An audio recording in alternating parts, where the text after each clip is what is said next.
And welcome to Weather and Ag in Focus on this Thursday, August 28th. Time is 1:06 in the afternoon. Temperatures are in the upper 70s. We're on our way into the low 80s today. Another, I call this San Diego weather, minus the palm trees. We got low humidity, beautiful temperatures, and not much wind out there. So get out and enjoy it. I'm Chief Meteorologist Dean Wysocki, along with our Ag Director, Bridgette Readel. And Bridgette, hopefully you can get out and enjoy this beautiful weather that we have out there today. And if you can't today, we still have a few more days left.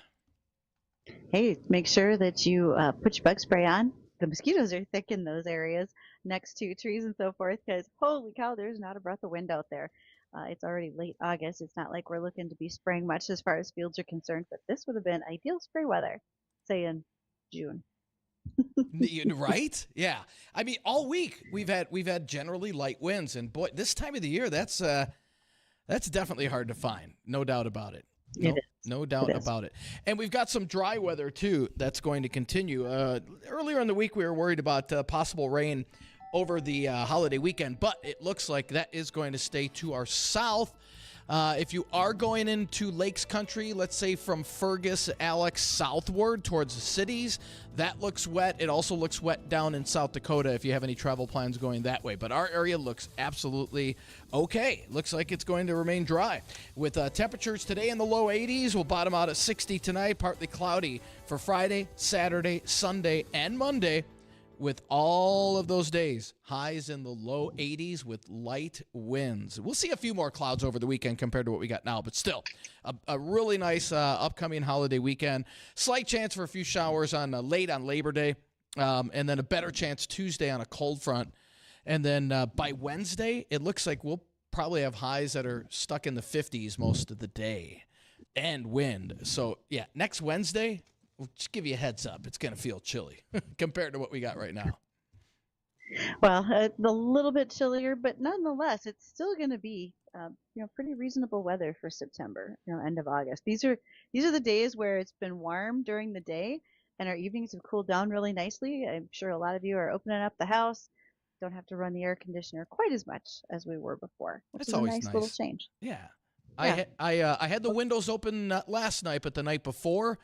And I shut them last night because I couldn't sleep because of the crickets and everything else chirping all night long.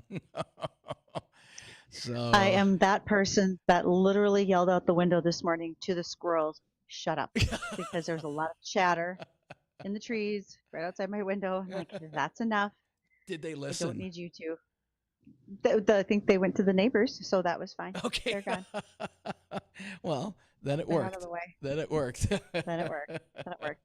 Now, with extended periods of sunshine, after we've had some rainfall, we had what people felt like was a sort of a rainy July into August. That can actually promote some concerns for our livestock community. When you think about it, we don't often notice or point out the fact that livestock can have skin problems because they have a hide, right? It shouldn't be that big a deal, except it can be. And one of those things is actually called rain rot.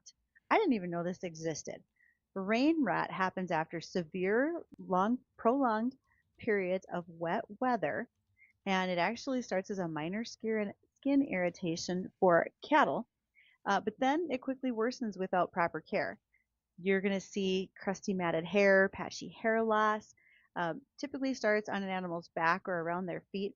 It can spread to be open wounds with bleeding in severe cases. So it's actually a skin infection, and it happens after cattle spend long hours out in rainy conditions. That, because of the potential for infection, can wind up needing the animals to go into see veterinarians. You may need some antibiotics. Have that discussion with your vet. The other one is summer sores. This is one of the reasons why we're so adamant about fly control in livestock, particularly when it comes to house flies or stable flies around horses, also donkeys and mules. The summer sores look like red, round wounds that won't heal. They can be near their eyes, lips, or especially under another existing wound. Now, those wounds are different then in this fly is different than in the case of the New World screwworm that we've been talking so much about. The screwworm is not commonly found in the United States, although it is getting closer to the U.S.-Mexican border. The houseflies will indeed lay their eggs, and that larvae will emerge and will continue to feed on the animal. Usually it doesn't go after the healthy flesh like the screwworm does. And then in addition to that, with the screwworm, that fly can lay up to 300 eggs, whereas when you're looking at a house fly or a stable fly, they generally don't have that many eggs. So flies are attracted to areas where there's moisture. That's why they're constantly hanging around the eyes, the lips. They're so annoying when it comes to our livestock outside. Oh. But we got to pay attention to that, because without good fly control, that's going to lead to infection on the animals as well. Right. Bad ideas. No doubt. Well, we still have a pair of tickets. We have 2 pairs of tickets to give away for the Steam Threshers reunion. So we're going to give away a pair now to the first caller. Addison will take that. So caller number 1, 701-293-9000. And again, you have to be at the station by tomorrow. Tomorrow's the last day to pick those up. So keep that in mind. And then we're going to give another pair away on our last segment of the show. And we're going to do it in the form of trivia. Today is a very important day in weather history. And it's my brother's birthday. Oh, it is? All right. Well, I don't know if that's weather history, but hey, it's history. It's not, but I got it in there. So we'll give away 1 pair of tickets right now, Addison, if you want to get that first caller. Thank you. And then we'll give away another pair in our last segment, and it will have to do with, you'll have to answer the weather trivia question. And we'll just give you a hint ahead of time. This day in history, something occurred in the United States that has never happened in the month of August. So there's your hint, and we'll be looking for that answer coming up in our last later segment. Today. Yes. Yeah. Let's just say I was witness of it. I was a witness of it, and wow is all I could say. That's all I can say. Okay.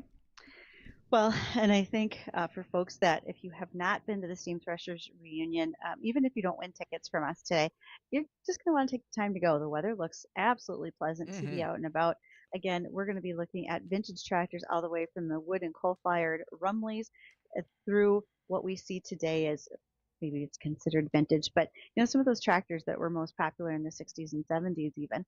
And also the focus this year is horsepower. There will be vintage implements that are pulled by horses. So you'll see a lot more draft horses, Clydesdales, some of those Belgians that are so large, etc. So why not take the chance to go on out and see all of that happening? Their Pioneer Village will be open, so you can do a little shopping. You can ride the train around the grounds. There is a lumber mill on site. There's an awful lot of things to take in. And that all kicks off today. Again, it's down at Rolog, Minnesota. And if you haven't been there before, I hope you take the time. It is certainly worth it to get going out and see a little bit of agricultural history in the region. I believe they even have a pageant contest, if I remember right. Oh, nice. And a big congrats and shout out to Trucker Al. Trucker Al won the tickets. So it's been a while since we heard from Trucker Al on our station. So congratulations, Al. And have fun. I still owe Al a thank you for all the extra egg cartons I got from him one day. So I appreciate that. Thanks, Al. Good deal. Good deal. And again, we'll be giving away another pair on our last segment after 1:45. Absolutely, we will.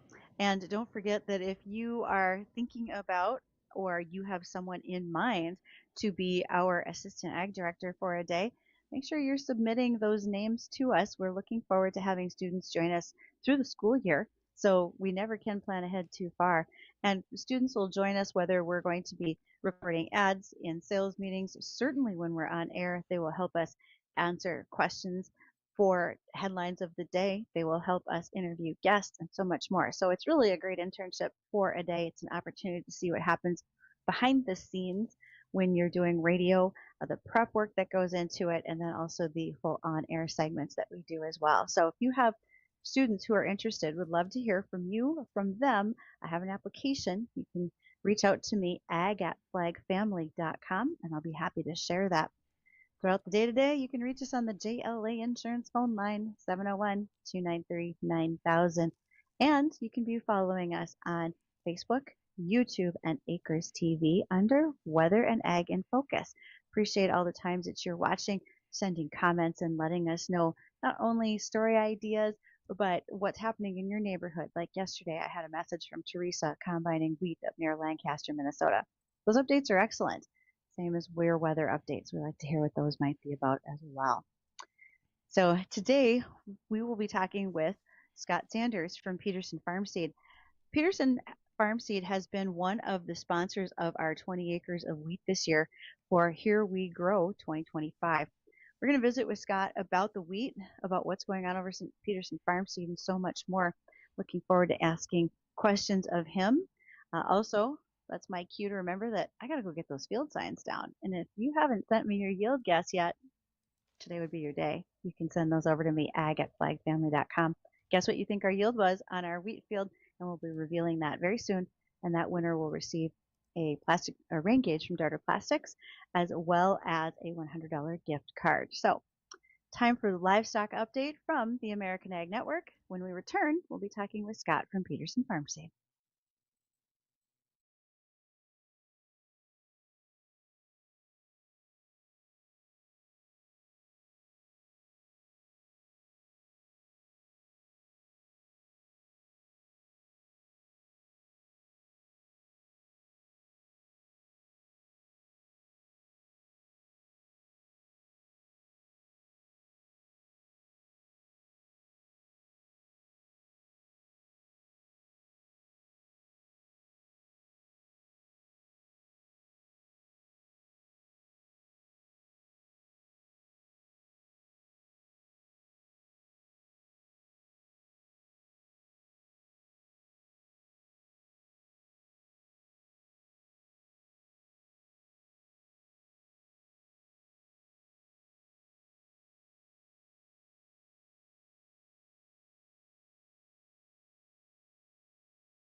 How's your technology? Things going smoothly? Man, I just had some friends of mine who run a land management business down in Iowa get hacked, and fake proposals to buy land were sent out on their behalf. Could have been avoided had they talked to Tech Support Farm. Go see Chris Sherman at techsupportfarm.com. Make sure that that type of thing is not happening to you, your business, agribusiness, your farm, and more. And also, they can help you by just simply using their fence check assessment, which you will find on their website. Again, that is techsupport.farm. All right, happy to have with us today one of our sponsors for our Here We Grow project, and we're going to be talking with Peterson Farm Seed, well represented by their general manager, Scott Sanders. Scott sees the day-to-day operations of that business, and he's pretty forward-thinking. I appreciate the fact he's a North Dakota native and got his undergraduate degree from University of St. Thomas with a master's from University of Virginia. He's had a chance to see it all. So, Scott, I hope things are going great for you today. Yeah, thanks for having me. Things are going very well. This is always the time of year we sort of look forward to. It's the anticipation of another sales year, and we haven't quite seen the harvest in a lot of ways yet, although wheat is certainly in full tilt. But yeah, it's an exciting time of year. Well, before we get too involved in what's going on with our Here We Grow project and Peterson Farm Seeds wheat, I have to ask, you are now several months into your term as president of the Independent, let me make sure I get it right, Independent Seed Processors Association. I hope I got all those words right. You got the letters right. Okay. Independent, it's a mouthful. That's why we typically say IPSA, but it's Independent Professional Seed Association. So not bad, not bad. How's that going? What are you seeing that's happening within that role right now? You know, it's going very well. It's been, quite frankly, a little quieter year than maybe last 2 or 3 years on the independent seed side, but I only say that from sort of a national level. Certainly at the regional level, we're seeing lots of things on an independent seed basis. I know the multinationals are facing some challenges broadly.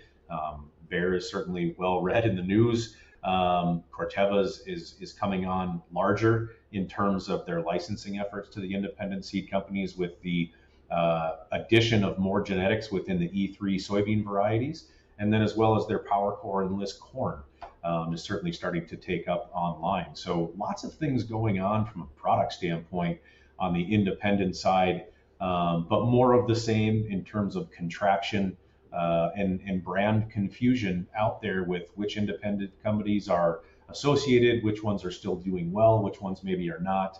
That continues to be a challenge, I think, in the minds of growers out there who maybe don't know as much about independent seed companies simply because we're not the big multinational companies that they see everywhere.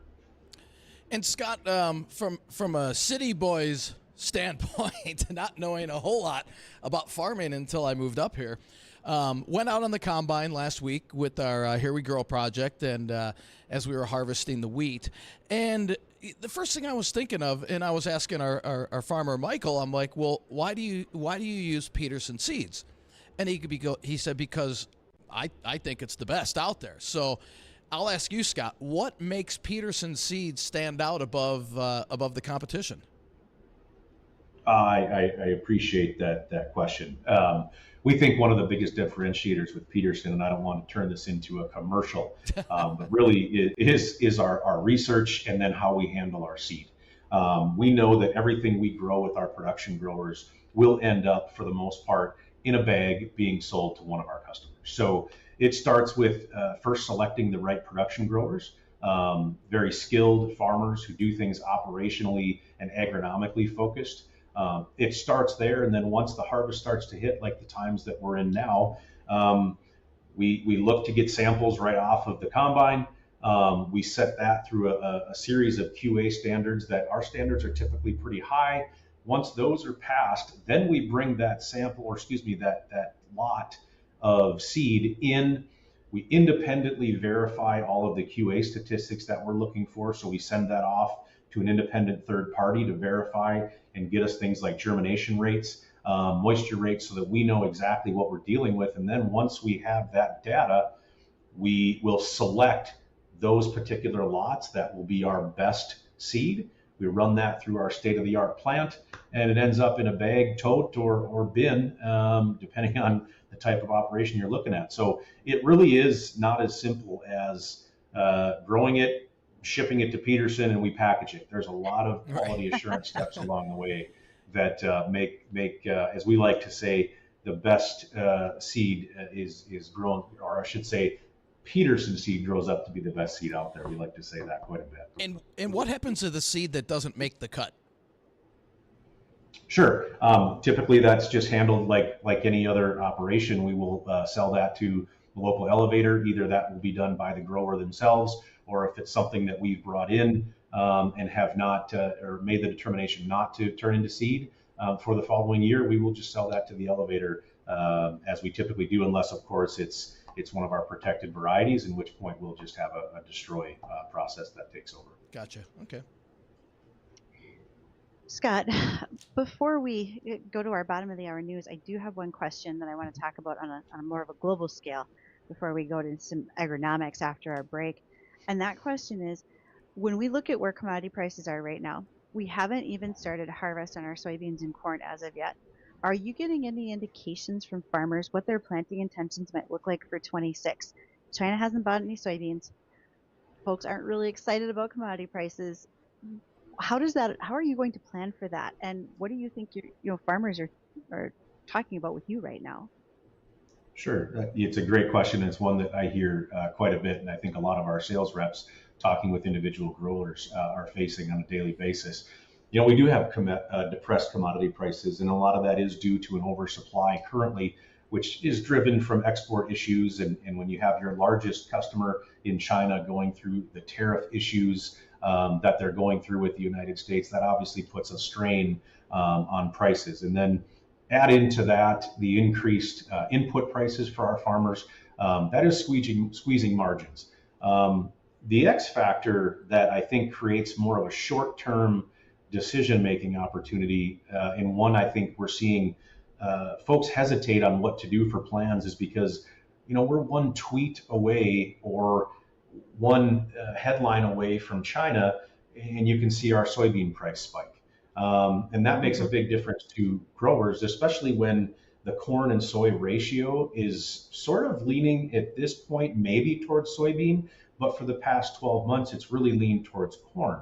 So I don't know that there's a lot of decisions that have been made between corn and soy. Obviously, wheat and other things in the valley can take precedence, but for the most part, I think folks are still waiting to see how the harvest comes in, see if there's any headlines or headway that we make with China in terms of our trade relationship, because we know one thing: Brazil and South America are going to continue to hit record numbers in their supply.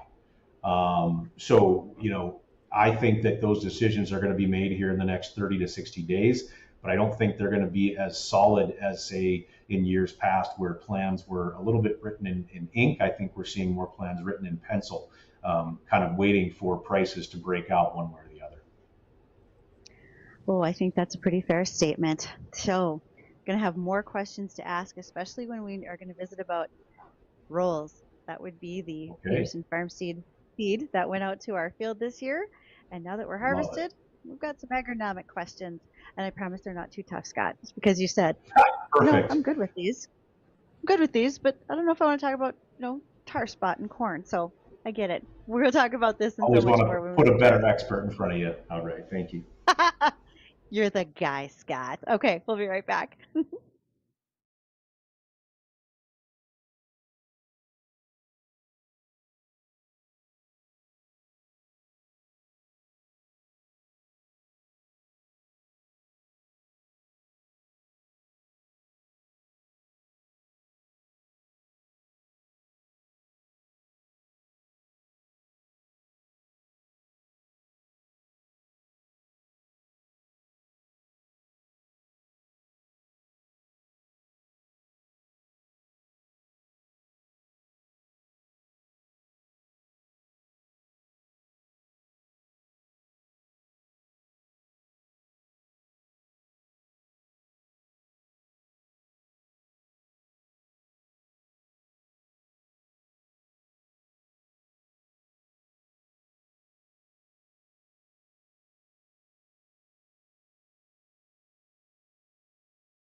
our wheat field is harvested. Dean was out riding in the combine, his first combine ride of the season and, well, ever.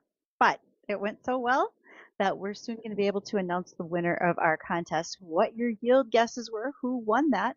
And to the sponsors who've been a part of that project, thank you to Progressive Ag Risk Management Specialists and also Vision Ford.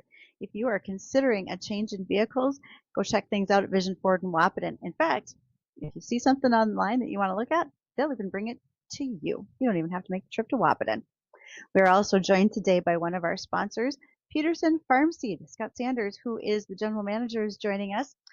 Okay, Scott, the question that I've gotten most often from folks who are not necessarily very involved in ag is, okay, we raised this wheat with Jim and Michael Hewlin out north of Prosper, and now it's been combined. And what happens next to get that ready so that it can be seed wheat to be sold and somebody else plants it for their cash crop next year? What do we do now? Well, hopefully you've contacted us and we look to go pick that up, develop some test samples from that product or from that seed. And as I mentioned earlier, we go through a pretty rigorous set of quality assurance standards. And once those standards are met, then we bring that lot into our facility here in Prosper. We then send out a sample to an independent third party, really to verify the things that we're seeing with that product.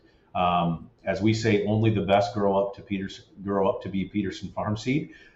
So we tend to overgrow our needs in terms of what we anticipate for sales. And that's because we really want to get right down to the best seed possible for our growers. So once we get the data back from that independent third party, then we will run that seed through our state-of-the-art facility, and then it gets packaged up and eventually sent out to our customers in the field. So as I mentioned earlier, it's not quite as simple as maybe just picking it up, running it through our facility and putting it in a package. We do verify and make sure that it hits the quality standards that we have at Peterson.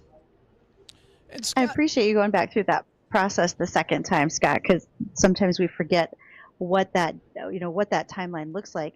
So from us harvesting now until it lands in a bag, can you tell us about how long that'll be? When will this be for sale to other folks? Because I want to be able to say, this is our seed right here in this bag from WDAY. Sure. Well, it always depends on the weather in this part of the world in terms of what's coming off the field, when do we get it. But generally, all things being ideal, being harvested, let's say it's harvested today, we put that through the sample process. We're probably getting through that plant, depending on, again, timing, within 30 days, and it's ready to go after that. So we will typically be done with our wheat cleaning in the September, October time period, more October, and we move on to soybeans. So really pretty quickly we can turn that around and get that shipped out to all of our dealers and customers on the end unit.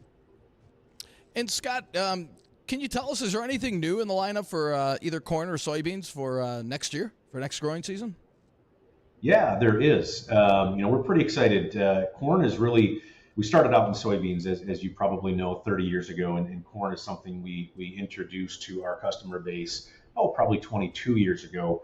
And as the market has gotten more complex with trait technologies, we certainly have stayed on top of that with all of our genetics and trait suppliers. And this year, we saw, when I say this year, I mean the 25 growing season, we saw an uptick in our conventional corn variety, or hybrids, I should say, and our Roundup 2s. So we've got 3 or 4 new of those types of hybrids in terms of the trait on the Roundup Ready 2. And then as we continue to see corn rootworm head north, further north than we've ever seen it, we certainly are continuing to research and trial out the new Smart Stacks hybrids that come out. We've got a couple new ones in there.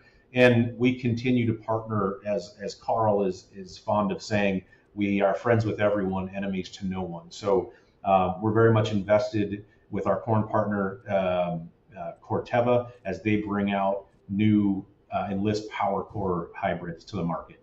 So we've got a couple of new ones there we're very excited about on the corn side. But I tell you what, with that mention of corn rootworm, Scott, you are spot on. More and more calls this year and discussions about corn rootworm moving up towards that I-94 corridor. So we are seeing it more frequently than we ever have. And when I heard you mention Power Core or in our previous segment, I kind of knew where you were headed with that, because that has become a new pest on the horizon for us. We still have to make sure our disease packages above ground are strong, whether we're considering problems with rust, tar spot, etc. But you're right about the corn rootworm, and I applaud you guys for making sure that you're planned ahead for so many of your customers, because they're going to have to make those decisions once they have those combines in the field this year. Was I affected or not? That'll be a big deal. That's exactly right. And, it's an opportunity for me to talk a little bit about one of the things which I think is our differentiator at Peterson. We have the largest replicated research program in the region. And that, isn't just a marketing opportunity. That we do tons of data points through all of our trials. And because of that program, we get to look at things 2 to 3 years ahead of time, and really gives our product managers, corn and soy and wheat, an opportunity to really see things in our environment. And we are seeing that spread of corn rootworm go north. So we have upped our trials in terms of smart stacks. We always look at VT4, VT Double Pro, especially when it comes to above ground is still the main product throughout the United States in terms of corn. But we know that things change very quickly, and so we stay on top of those through our replicated research program. And we're very proud of that process, and we think that we have a lineup that's second to none in terms of customers looking for conventional, but all the way up through that smart stacks when you're talking about above and below ground protection.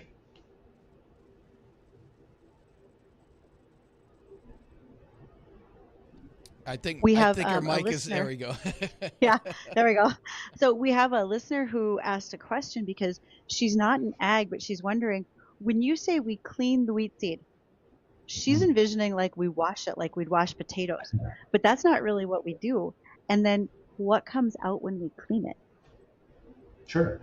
Well, as you can imagine, we're planting into fields, right? So there's dirt, there's residue from the prior crop, the prior year, insect, all sorts of things that you can imagine being in a farm field. We make sure we get all of that cleaned out. And you do that through a number of different filters and screening as parts of the process, whether it be color sorting, gravity tables.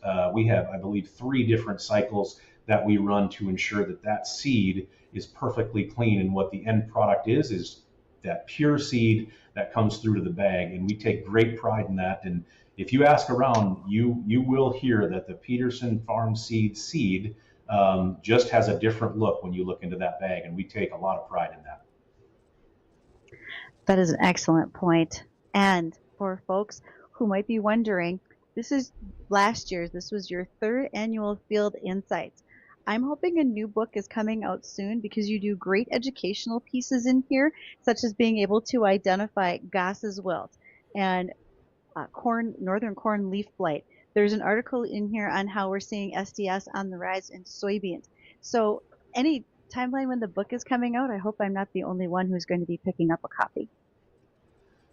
No, not at all. It's been a huge hit for us the last 2 or 3 years, and something that we're, again, really proud of. I don't want to get in trouble with my marketing team, but I would imagine this will come out in February, March timeframe. I'm sure that I may be getting a little ahead, but March for sure. We tend to want to get this out because we really feel like, and Carl will say, we're farmers at heart, and we tend to nerd out about the agronomy stuff. And this is our way of bringing that to the grower. And what we really want to hear is from our growers, what are they looking for? What type of information and analysis and education can we bring to them, and can we take on in terms of experimentation? And as I like to say, and a lot of us around here, we experiment so our farmers don't have to. So this is our way of bringing those results and that data out to the farmers so they can have a better operation. They can do better for their families. That's really important to Carl and Julie. It's something they started this company on. So this Field Insights booklet is a culmination of a lot of hard work throughout the years, and we hope to build on it every year. But one thing we're always looking for is that feedback loop from the farmer on what is it that they want to hear about. And we'd be happy to go do that in some of our trials and some of our own fields here, and even on Carl's farm, as we use that quite a bit in terms of what we learn and what we can bring to our customers. Scott, thank you so much. You, as general manager, have to have your hands on so many different aspects of the business, and then that means you can answer so many different questions that we bring to you. So, thank you. And where can listeners go find out more about Peterson Farm Seed? Well, I appreciate it. And as always, you can find us at www.petersonfarmseed.com. If you Google Peterson Farm Seed, you will find us. And I just greatly appreciate the two of you in this program and allowing us to come on and talk about what we're doing, because it's something we love to do. So thank you very much for having us.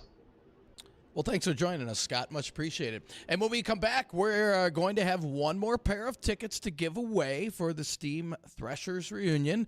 It's going to tie in with some weather trivia. So don't go anywhere. We'll be right back.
All right, and welcome back to Weather and Ag in Focus here, 1:51 in the afternoon, and I'll tell you what, the forecast's looking really good today, tomorrow, Saturday, Sunday, all 4 days. We'll have highs in the low 80s with sunny skies today and then partly cloudy as we head into the weekend. Looks dry, slight chance of a few showers in Lakes Country Sunday into Monday, but again, that should stay south of us. But if you're going south Dakota, southern Minnesota, looks pretty darn wet over this upcoming holiday weekend. So we've got one more pair of Steam Threshers Reunion tickets to give away, and we are going to do it in regards to weather trivia. So here's what we got. We've got this happened, and again, this is for 2 tickets, and you've got to be able to pick these up by tomorrow. This is the only one to occur in the United States during the month of August. I'll give you a hint. It occurred in my hometown. Again, this is the only one of these to occur in the United States during the month of August. I was in college at the time, and we witnessed it, and it was something else. That's all I can say. A streaker at a Cubs game. No, they have those other months besides August. Oh, okay. I'm just curious. All right, we got caller on line 1. Caller, what's your name? Lake effect snow. That is not. I like that guess. But no, that's not what we were looking for. Boy, lake effect snow in the month of August. That would be tough. That would not be a pleasant thing to wake up to. So again, this is the only one of these to occur during the month of August in the United States ever on record. This occurred in my hometown, and the question is, what is it? I'll give you another hint. This occurred back in here come the Google searches. This occurred 35 years ago. 35 years ago today. It's the anniversary of this. 701-293-9000 for a pair of Steam Thresher Reunion tickets. All right, we've got a hot dog cart fell in the river. We got another caller on line 1. Caller, what's your name, please? It's Jeff. Jeff, what's your guess? Cornhusker win. God.